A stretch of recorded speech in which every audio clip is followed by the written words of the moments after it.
C'est un honneur de pouvoir inaugurer le 8e congrès de cette session. Après les difficultés de ces dernières années, veuillez vous utiliser vos boîtiers pour écouter la traduction et veuillez à parler de manière claire et à un rythme modéré pour que l'interprétation puisse avoir lieu.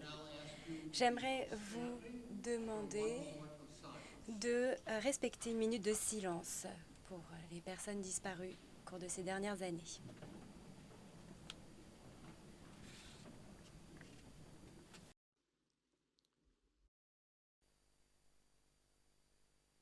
Que leur mémoire soit honorée.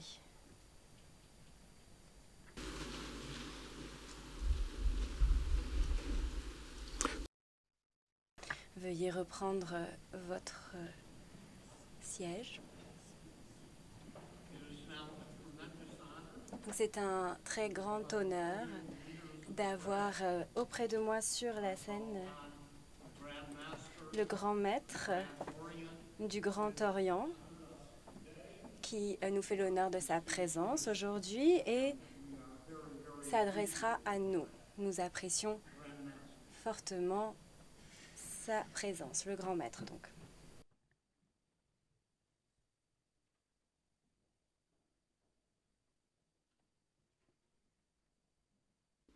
Merci, très cher Paul. Donc, mes chers amis,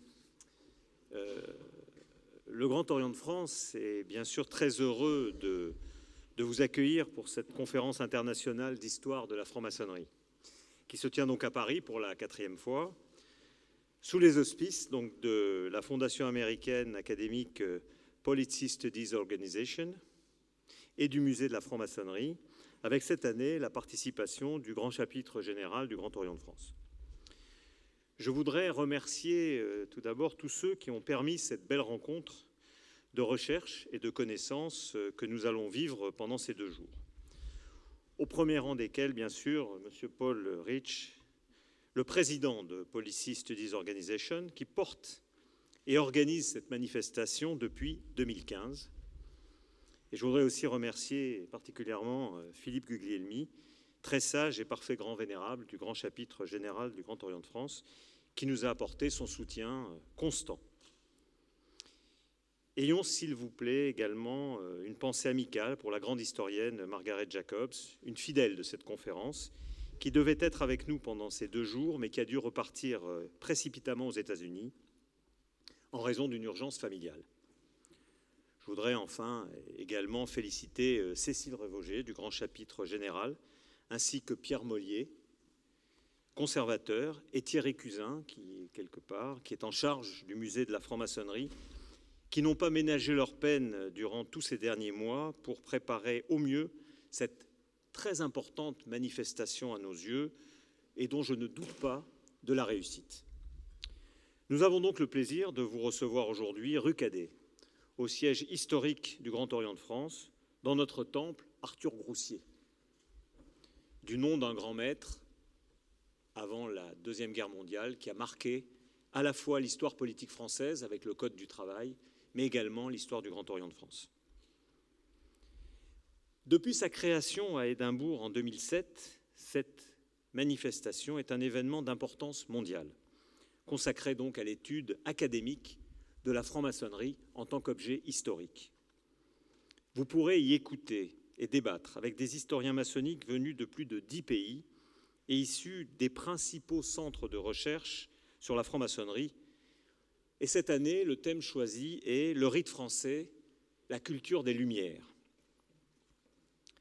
Nous sommes particulièrement honorés de la présence notamment d'Andrew Prescott, qui a profondément renouvelé l'étude des origines de la franc-maçonnerie, de John Belton, l'un des animateurs de la très célèbre loge de recherche des Quatuors Coronati à Londres, de Art de Hoyos, grand archiviste du Suprême Conseil de la juridiction sud des États-Unis à Washington, ou encore de représentants du REMLAC, dont les travaux sur la maçonnerie hispanique et latino-américaine font autorité, ainsi enfin que de nombreuses autres personnalités venues de tous horizons.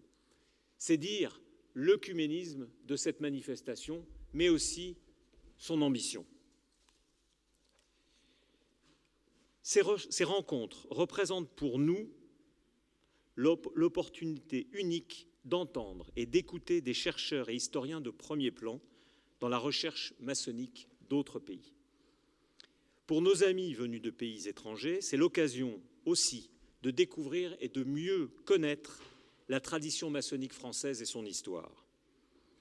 Ainsi, cette 4e édition parisienne de la conférence est plus particulièrement consacrée cette année à la question des liens entre le rite français, la franc-maçonnerie et les Lumières. Ce sera le thème majeur de nos travaux pendant ces 2 journées et nous sommes impatients d'écouter vos découvertes sur ce sujet qui nous est, vous vous en doutez, particulièrement cher au Grand Orient de France. Les conférenciers de qualité se succéderont pour intervenir sur la filiation du rite français avec la philosophie des Lumières et leur influence majeure sur celui-ci, tout en replaçant le rite français dans une perspective historique, permettant d'en saisir toute la portée et l'étendue philosophique, culturelle et sociale sur le monde en général et sur notre pays et notre République en particulier. Nous sommes aussi, bien sûr, attentifs à la table ronde de l'IDERM, qui va se pencher sur le regard porté par la franc-maçonnerie depuis le XVIIIe siècle sur la question de la couleur de peau et de l'esclavage. Enfin, avant de conclure ces quelques propos en tant que président du musée de la franc-maçonnerie, comme c'est l'usage en vous souhaitant d'excellents travaux, permettez-moi, en tant que grand maître du Grand Orient de France, une très légère digression. En effet, même si vous êtes ici, bien sûr, parce que vous êtes passionné d'histoire maçonnique, je peux penser que certains d'entre vous sont francs-maçons.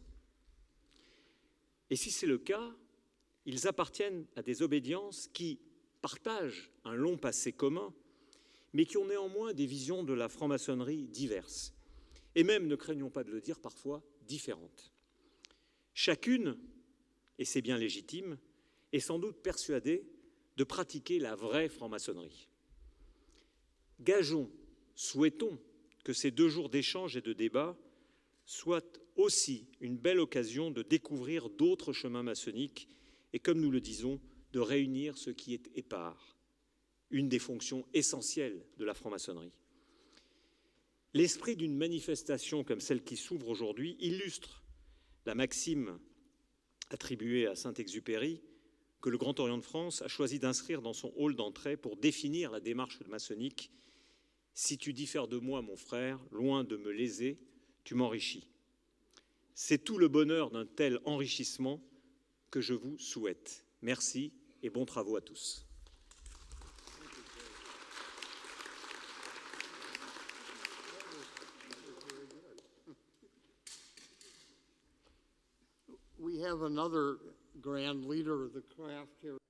Un autre grand maître de la franc-maçonnerie est présent parmi nous.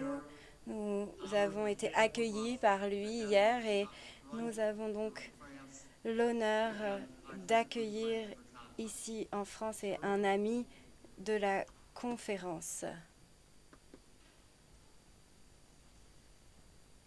Mesdames et messieurs, chers amis, chères sœurs, chers frères, merci à notre grand maître Georges Sérignac d'avoir bien voulu ouvrir ce colloque dont le thème est « Le rite français, la culture des Lumières ».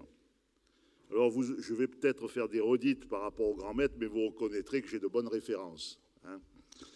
Je tiens d'emblée à élargir mes remerciements aux organisateurs qui, par leur travail, nous ont permis d'être rassemblés aujourd'hui dans le temple historique de la rue Cadet, préalable à la 2e journée qui se tiendra demain à la Bibliothèque nationale de France. Tout d'abord, des remerciements au musée de la franc-maçonnerie et à son directeur, Pierre Mollier. Alors ça fait 2 remerciements, je crois que Pierre aujourd'hui, il le mérite. Pierre Mollier, que vous connaissez tous, ainsi que Thierry Cusin et son équipe qui l'a accompagné dans cette entreprise. C'est aussi le Grand Orient de France qui a mis ses moyens à notre disposition. Je remercie également les membres du grand chapitre général Rite français du Grand Orient de France, qui, avec Cécile Révauger, universitaire et historienne reconnue, avec Jean-Francis Doriac, grand secrétaire, et ses adjoints, Mohamed Mokran Endel, Patrick Devos, sans oublier Gaël, se sont donnés sans compter pour cette organisation. De toute manière, ils n'avaient pas le choix.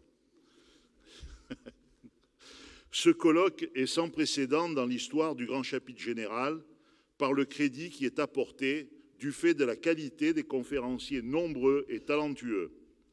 Je les remercie toutes et tous pour leur participation.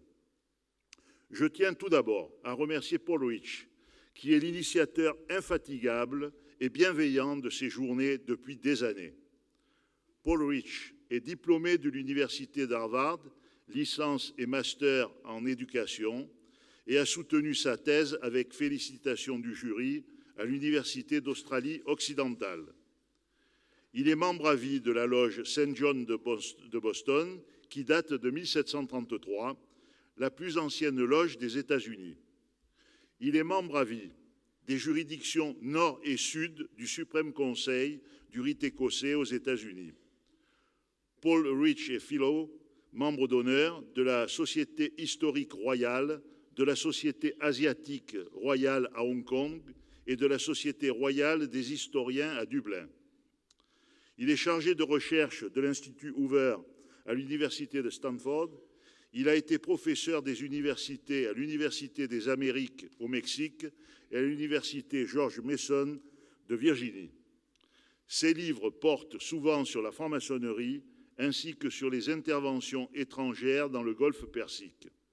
Une étude sur la présence des Britanniques dans le Golfe, 2 livres sur la dimension politique du système éducatif britannique et de nombreuses études sur le fraternalisme, point, parce que sinon on va développer.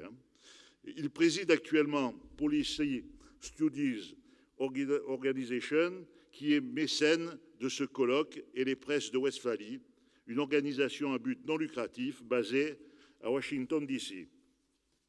J'aurai le plaisir, dans quelques instants, de remettre, avec notre grand maître, la médaille du grand chapitre général à Paul Rich et à ses 2 collaborateurs, Daniel Gutiérrez et Guillermo de los Reyes.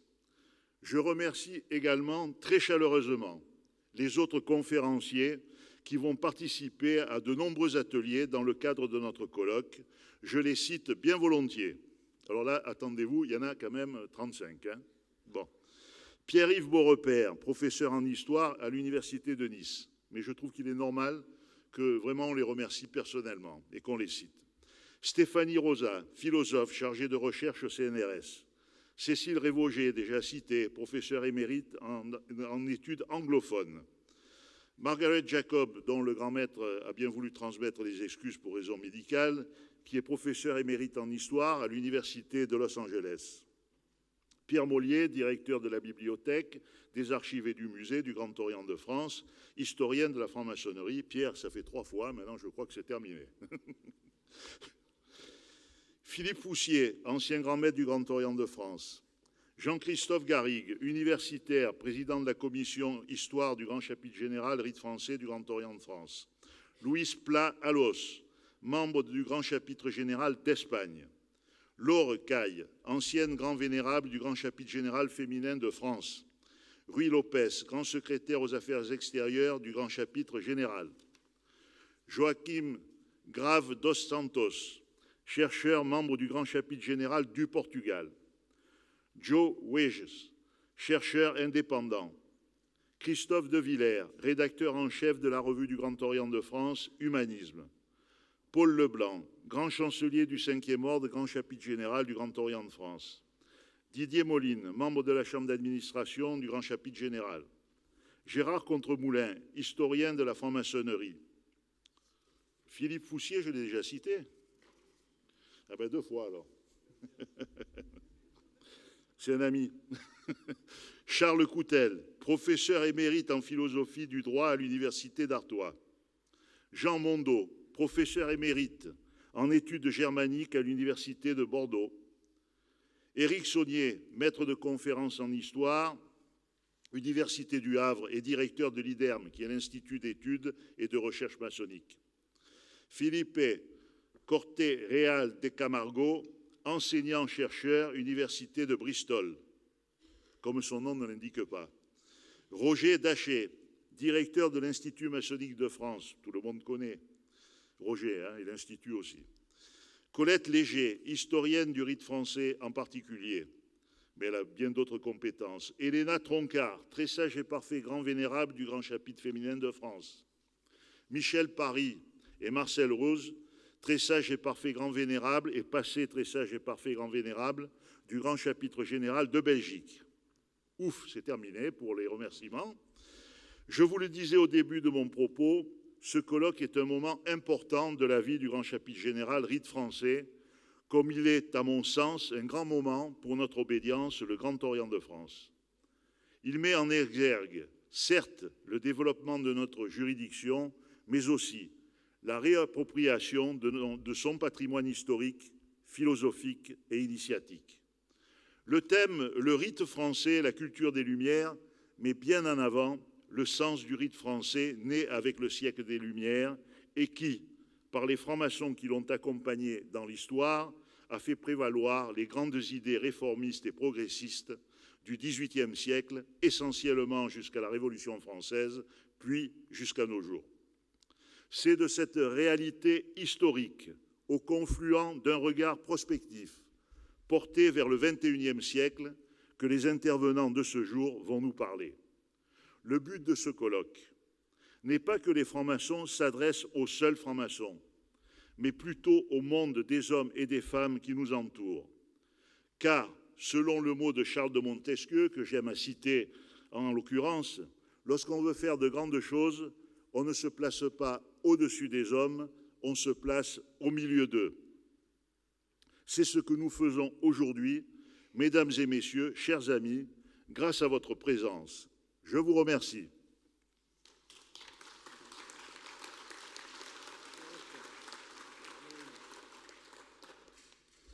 Maintenant, nous allons procéder à la remise des médailles du grand chapitre général à Paul Rich et à ses assistants. Alors, le grand maître va la remettre à Paul Rich. Voilà. Well, thank you very much. Oh, my goodness. Indeed. Well, I'm going to go home now. Je vais rentrer chez moi maintenant. Hein. Merci beaucoup.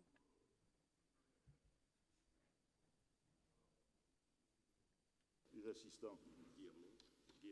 Guillermo. D'accord.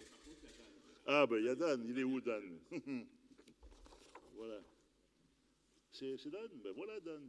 Oh, c'est pour toi. Merci beaucoup. For you. Thank you very much. Hein? Voilà. Bon, allez. Guillermo arrive. Il arrive. Il arrive, Guillermo. Ben voilà, allez. Je le remets. Voilà. Tenez. Et la médaille? La médaille, quand même. La médaille, hein. la médaille, Ce serait utile. même s'il est en retard. Voilà. Oh, merci beaucoup. Voilà. Merci beaucoup. Hein? Allez, félicitations. Merci, merci.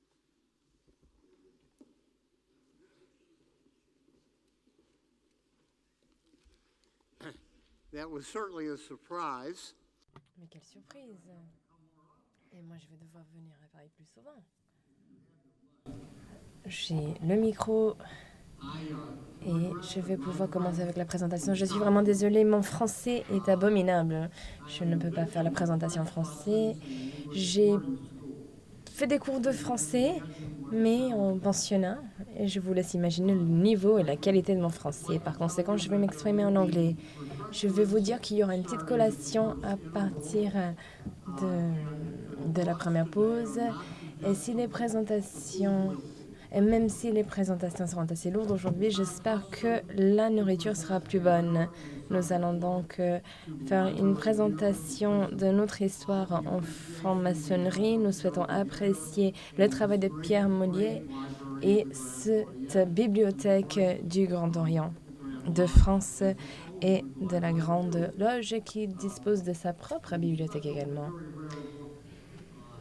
De livres très rares s'y retrouvent et je suis ravie de pouvoir présenter un livre aujourd'hui, un livre qui m'est très cher et important. un livre désirable. Il s'agit des secrets des francs-maçons. J'imagine que certains d'entre vous reconnaîtront la valeur de ce livre. Grand maître, c'est un cadeau que je vous offre pour votre bibliothèque. Merci beaucoup. Vous pouvez le garder, vous pouvez le lire même chez vous. Je vais que découvrir les secrets des francs-maçons. Ça va être Thank you. enfin Thank you. quelque chose de très heureux. Merci.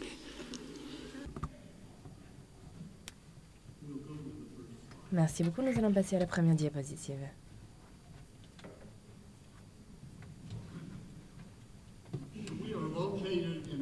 Nous sommes dans un bâtiment historique à Washington avec d'autres associations maçonniques et notre bâtiment rend hommage au métier, à l'atelier. Ce bâtiment a vu le jour il y a quelques siècles, mais auparavant, il s'agissait de deux maisons séparées. Et quand on franchit la porte, on se rend compte que c'est en effet deux maisons séparées du 19e siècle de Washington. C'est une représentation de la franc-maçonnerie américaine avec différents intérêts. On a différents pays qui sont représentés, 49 livres, et j'ai beaucoup apprécié, et j'apprécie beaucoup le fait de vous voir si nombreux ici dans cette salle aujourd'hui, parce que nous avons pu traverser la période très tumultueuse de la pandémie. Nous avons publié 36 journaux, 160 livres par an, et nous souhaitons devenir la maison d'édition la plus importante au monde en ce qui concerne les livres de franc-maçonnerie. Nous avons également des maisons d'édition ici à Paris. Et nous avons un journal qui est associé au Grand Orient et Pierre Mollier, le journal qui s'appelle Rituel. Et nous apprécions fortement cette collaboration. On m'a demandé de regarder dans le rétroviseur afin de regarder les différentes conférences que nous avons organisées auparavant. Je souhaite vous raconter cette histoire. C'est comme le révérend Parson en anglais. On lui a posé une question sur les œufs qu'il mangeait le matin. Il m'a dit que j'ai bien apprécié cet œuf que j'ai mangé ce matin. Et dans la franc-maçonnerie, nous avons différentes variantes, nous avons différents styles. Certains styles sont plus sobres, d'autres plus enthousiastes. Mais, à tout compte fait, nous savons très bien que la fraternité doit être l'ADN et la colonne vertébrale de tout ce que l'on fait ensemble. Si je regarde vers l'avenir, vers l'arrière plutôt, je vois certains membres qui n'ont vu le jour que qu'il y a 20 ans.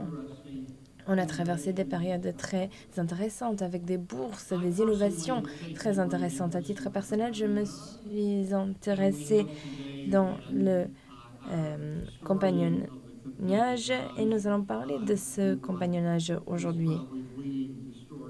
C'est une histoire très importante, très intéressante, notamment pour vous qui êtes ici en France. Avec nous également, nous avons Cécilia, qui fait du plaidoyer pour la franc-maçonnerie et la sororité féminine. Nous avons d'autres francs-maçons, d'autres frères qui font du plaidoyer en Amérique latine. Et nous allons parler d'un sujet qui m'est très important. Et c'est une petite bête noire pour la Grande Loge. Nous avons Andrew Prescott et Susan Summers qui vont prendre la parole cet après-midi afin de vraiment parler de la Grande Loge anglaise et de son anniversaire qui ne l'est pas véritablement. Nous avons du pain sur la planche et des choses très intéressantes à discuter aujourd'hui. Je ne peux pas vous dire à quel point je suis reconnaissant envers les différentes loges et les différents temples. Si l'on peut peut-être passer à la diapositive suivante. Et si l'on regarde cette image, je me suis dit que certains de nous étaient des renards et d'autres des hérissons. Il faut faire la différence. Nous savons qu'il y a cette analogie très fameuse. J'espère que nous pouvons être à la fois des hérissons et des renards. Donc, je voulais m'habiller de manière appropriée aujourd'hui. Je voulais venir déguiser en renard ou des hérissons. Et donc, j'ai cherché des boutons de manchette avec des renards, avec des hérissons ensemble pour rester neutre. Malheureusement, je n'ai pas pu trouver des boutons de manchette avec à la fois des renards et des hérissons. Par conséquent, j'ai fait un choix. Et dans notre journal, vous allez trouver plus de renards que d'hérissons. Je crois que vous savez tous et toutes que vous êtes peut-être plus renards que hérissons. Je vois beaucoup de renards dans la salle. En guise de conclusion donc, je me suis dit qu'il fallait peut-être davantage d'hérissons.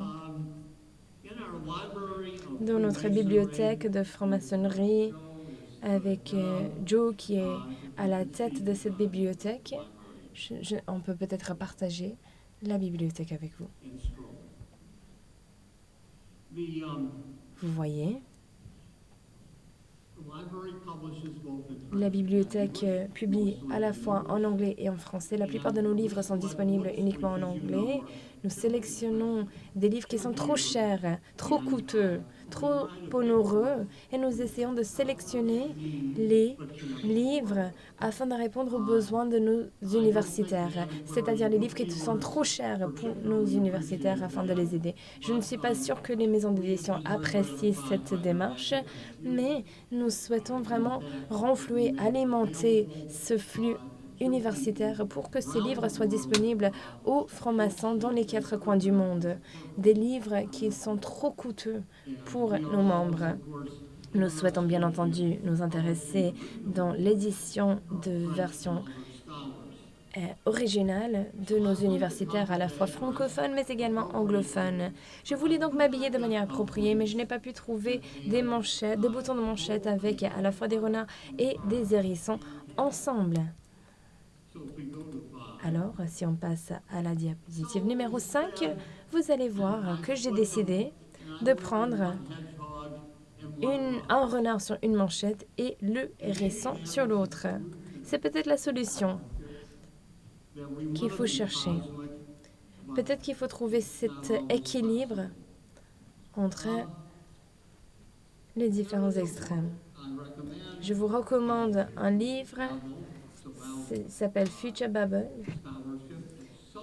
Et pourquoi on souhaite être des hérissons même si les renards connaissent mieux la situation. Et dans ce livre, on dit que les hérissons aiment la complexité ou trouvent que la complexité et l'incertitude est inacceptable. Ce qui n'est pas le cas pour les renards. Moi, je ne suis pas monomaniaque. Mais j'aimerais vous dire que sur la base des 8 dernières conférences, derniers colloques, nous devons peut-être nous ouvrir un peu plus en accueillant le hérisson qui réside en nous. Quand je me suis rendue au campus de l'université de Princeton, ils ont une sculpture intitulée « Le hérisson et le renard ». C'est tout au milieu du campus de l'université. Et on peut passer devant la sculpture en vélo. Il y a différents quartiers. Là, c'est quelqu'un qui a décidé d'être plus hérisson que renard. Et je ne crois pas que le Louvre va commissionner ou commanditer des sculptures telles celle-ci. Mais l'approche est très simple. On sait que le renard sait beaucoup de choses, alors que le hérisson, on sait une grande. Et comme vous le savez, à Berlin, donc Isia Berlin, a parlé du fait qu'on peut mettre tout le monde dans 2 catégories, soit renard, soit hérisson. Dante, Hegel, Proust et les renards, Erasmus, Shakespeare, Molière. Je ne sais pas dans quelle catégorie moi je tombe et je ne souhaite pas ouvrir cette discussion non plus. Alors cette approche est un flux, à 2 flux différents. Je dirais qu'ici, nous avons les universitaires qui sont parmi les plus renommés du monde. Et ce sont plutôt des renards. Mais vous savez, si on souhaitait élargir notre vision, très souvent on discute de guerre et paix, sans tenir compte du rôle central de la maçonnerie et même les principes liés à la satisfaction et à cette approche de l'érudition. Je parle très souvent de Mozart et la contribution musicale maçonnique de Mozart n'est guère expliquée aux amateurs de concert. Pour moi, il y a des lacunes. Et si je pense aux 8 derniers colloques, je pense à un collègue avec lequel je ne suis pas toujours d'accord, professeur Robert Putnam. On a étudié à Harvard ensemble, mais on ne partage pas la même appréciation de bowling alone, donc bowling en solo. Professeur Putnam, comme vous le savez, a attiré notre attention sur le capital social et il a maintenant un nouveau livre qui s'appelle The Upswing. Dès le début, dès la publication de son premier livre, je suis entrée dans une discussion assez controversée avec lui. Frank Morris, qui n'est pas avec nous aujourd'hui à cause d'une maladie, s'est également penché dessus. Il a constaté le déclin de la maçonnerie aux États-Unis, qui a commencé en 1920. Et donc, on n'a pas souffert ce déclin. C'est ça qui est important pour moi. La description que donne Putnam n'est pas pour moi véridique. Et dans son livre que l'on a publié en 1920, les membres des Odd Fellows avaient 1 760 000 membres aux États-Unis. Et qu'en 1930, ce chiffre s'était réduit à 1,3 million de membres. Les Chevaliers de Pythias, dont moi je suis membre, comptaient 811 000 membres en 1920 et 433 000 en 1930. Et je crois que je suis le dernier chevalier de Pythias sur cette terre. Le nombre de maçons a rebondi après la Seconde Guerre mondiale pour maintes raisons. Et il y a eu 4,5 millions de maçons aux États-Unis à cette époque. Ce chiffre s'est réduit, je crois qu'il y en a 900 000 à l'heure actuelle. Mais le docteur Morris nous dit que certains changements fondamentaux semblent s'être produits dans l'adhésion, l'affiliation à l'ordre. Et à la même époque, quand on a ouvert les portes à la classe ouvrière, les personnes en quête de statut ont abandonné les loges pour des domaines toujours plus exclusifs tels les country clubs, pour jouer au golf. On les a pas perdus. On a eu une nouvelle classe d'initiés qui s'est installée. Et le docteur Morris nous dit que les maçons d'hier sont maintenant dans un country club. Ce qui n'est pas vrai ici en France, mais c'est qui est vrai aux États-Unis. Le professeur Putnam, dans ses débats avec moi et avec d'autres membres, a toujours présenté cette notion comme une crise mondiale, alors que ce n'est pas le cas. Moi, je remets en question cette notion et je vous implore de penser à cette question et de vous joindre à main afin de prouver que cette notion, cette crise n'existe pas sur le plan mondial. Ces commentaires sur l'effondrement de la communauté ont été enquêtés par différents universitaires maçonniques qui auraient dû participer à ce débat en live. On ne peut pas confiner nos universitaires à nous seuls. Nous devons ouvrir nos portes aux universités et je ne cesse de mettre l'accent là-dessus. Il faut tisser des liens, il faut jeter les ponts avec les différentes universités pour parler de ce que l'on fait. Et nous ne parlons pas assez. Nous ne parlons pas assez aux non-maçons. Je me suis entretenue avec un non-maçon, le professeur Jason Kaufman, qui a examiné la situation de manière critique. dans un livre, For the Common Good. Et dans son livre, il parle des maçons, de la vie civique aux États-Unis. Et il dit, pourquoi vous regrettez la disparition de la franc-maçonnerie? Les Américains n'ont pas cessé de se soucier de leur communauté. Et plus que nous devenons une nation d'égaux, moins nous avons besoin d'être une nation de jointeurs.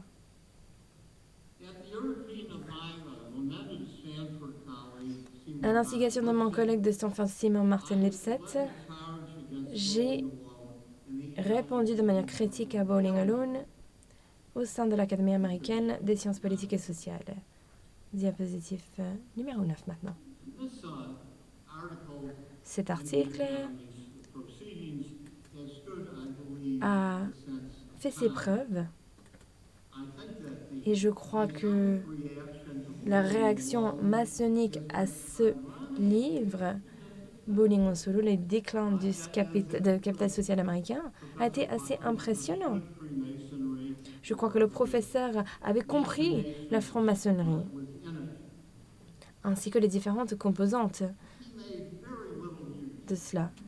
Mais il n'a pas utilisé les livres maçonniques, les documents maçonniques qui étaient à sa disposition. À titre d'exemple, aux États-Unis, on a The Eastern Star qui est un groupe féminin, mais il y a également besoin de membres masculins. Ils ont besoin de membres masculins. Et le temple, et nous avons les différentes vestes rouges, mais nous faisons des collectes de fonds. Mais pour faire partie de ce temple, il faut être maçon. Et si nous constatons ce déclin, on sait très bien que le nombre de membres allait se réduire également. Alors, ils ont parlé de ce déclin en utilisant les différentes organisations. Un autre exemple de ce problème, s'agissant de ce livre Bowling en solo, qui est cité toutes les heures et toutes les minutes, comme si c'était les évangiles. C'est The Grange, la Grange. La Grange a commencé en parlant des francs-maçons.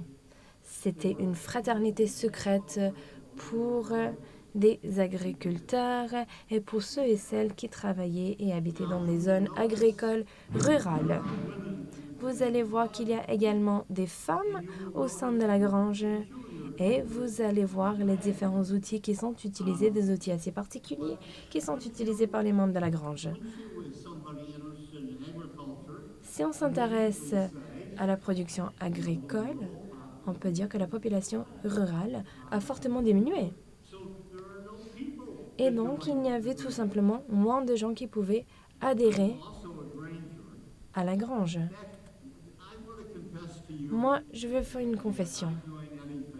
Moi, s'il y a un groupe qui veut de moi, moi, je vais en faire partie.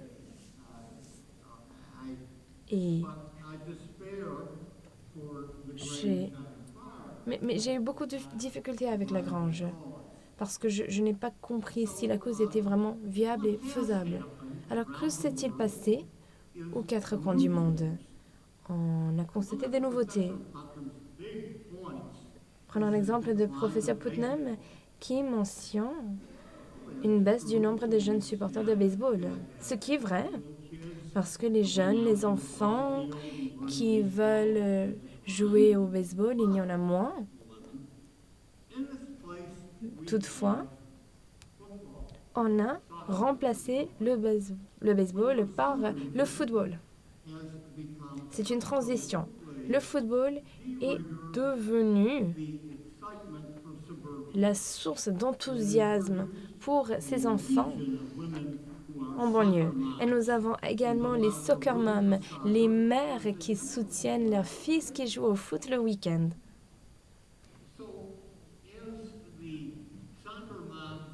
Avec cette vague de soccer moms, des mères qui soutiennent les équipes d'enfants, les amateurs de baseball, ou le nombre d'amateurs de baseball a également baissé.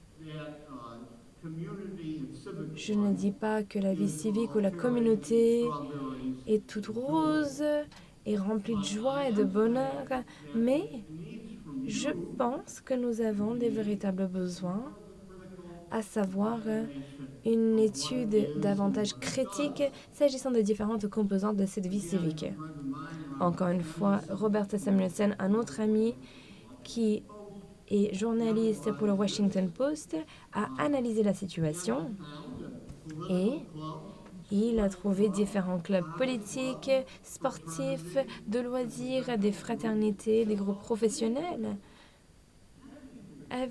Et le nombre de ces groupes ont augmenté. Alors l'argument continue. Et je partage avec vous aujourd'hui.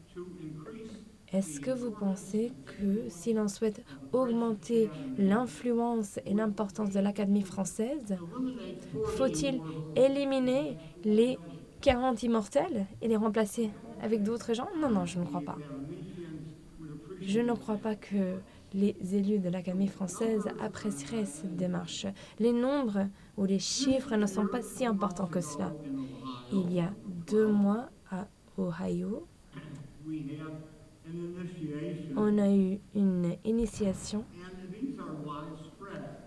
et ces initiations ont été très populaires. Je ne souhaite pas baver sur les initiations. Nous avons des coutumes en Amérique tout en un jour. Ce qui veut dire que vous pouvez devenir grand maître en un jour. On vous catapulte avec les 32 degrés qui sont conférés. Et à la fin de la journée, vous pouvez devenir un même membre du temple avec le chapeau rouge. Et si tout se passe bien, vous pouvez devenir membre de l'ordre royal. Vous devez être assez fatigué à la fin de la journée. Et si vous vous souvenez d'une chose, je dirais que vous devez devenir saint. Parce que moi, je ne vois pas l'intérêt de ce type d'initiation tout en un jour. Tout en un jour, on va tout faire en un jour. Et bien entendu, ces membres ne reviennent jamais. Et les membres de notre affiliation ne comprennent pas.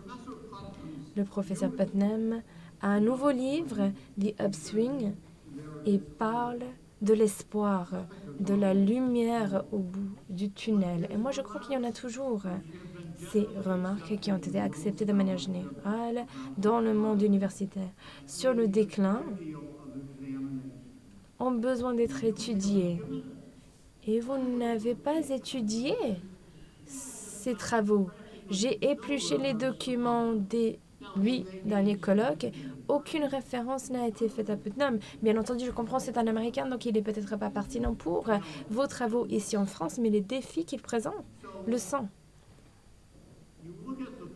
Si l'on regarde les journaux de ce colloque, et je dis qu'il y a eu plus de renards que de hérissons. La prochaine fois qu'on se réunira, je me réjouirai de voir davantage de hérissons pour que l'on puisse décortiquer ces questions qui impactent nous tous et toutes. Si vous vous souvenez du colloque à Édimbourg, il y a quelques années, j'ai eu une expérience assez malheureuse. J'étais censée prendre la parole pendant la conférence et j'ai découvert que le poème de Robert Burns, qu'utilisent toutes les loges écossaises, n'avait pas été écrit par Burns, mais par un templier américain. Et c'était un choc. J'allais donc présenter ce poème devant le grand maître en disant que ce poème n'est pas écossais. Et pire encore, c'est un poème volé. Et le grand maître avait son tablier. Et je dois vous dire que ce tablier n'était pas un vrai non plus. Et je me suis dit, on va me chasser de cette ville, on m'a chassé de ce pays parce que personne ne va vouloir m'entendre parler de la franc-maçonnerie. Je vais partir à Fidji. Pire encore, The Times, le journal de Londres, a écrit un article sur moi, sur cette histoire. Mais j'ai été sauvée. Il y a un homme tout à fait remarquable, Lord Elgin. Il a 99 ans et ils ne sont pas appelés des grands maîtres en Écosse, ce sont des grands maçons. Il était à la tête du clan Bruce pendant plusieurs années et il m'a contacté. Il m'a dit « Je suis d'accord avec ce que vous avez dit. » Et moi, j'ai le tablier de Robert Burns. Et moi, je vais le ramener avec moi. Je vais le présenter. Et moi, je me suis dit, bon, je vais partager mon journal. Ce sera la fin de ma carrière. Et Lord Elgin est arrivé avec le tablier. Et il montre ce tablier. Vous pouvez être en désaccord avec moi. Bien entendu, c'est votre droit. Mais vous ne pouvez pas être en désaccord avec le Lord Elgin. Il est